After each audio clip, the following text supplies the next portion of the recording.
ఈ కుర్రాన్ని చూడండి, పార్లమెంట్ను తగలబెట్టేసి ఎలా డ్యాన్స్ చేస్తున్నాడో. వైరల్ అవ్వాలి అనేదే ఇతని ఇంటెన్షన్. సోషల్ మీడియాను బ్యాన్ చేసినా వైరల్ అవుతా చూడండి అంటూ తన నిరసనను యువకుడు ఇలా తెలియజేశాడని నేపాల్ మీడియా హౌసెస్ రిపోర్ట్ చేశాయి. 2 రోజులుగా నేపాల్లో జరుగుతున్న హింసాత్మక ఘటనలతో అక్కడి యువతలోని ఆగ్రహావేశాలు బాహ్య ప్రపంచానికి తెలిసాయి. నేతల అవినీతి, వంశపారంపర్య అధికారాలు, నిర్లక్ష్యాన్ని ఎండగట్టడంతో పాటు సోషల్ మీడియాను బ్యాన్ చేయడంతో రోడ్లపైకి వచ్చిన యువతీ యువకులు జెన్జీ ఉద్యమం పేరుతో హింసకు దిగారు.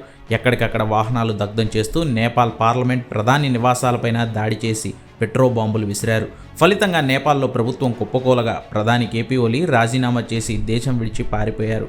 అయితే ఇప్పుడు ఈ డాన్సింగ్ వీడియో మాత్రం సోషల్ మీడియాలో తెగ వైరల్ అవుతోంది.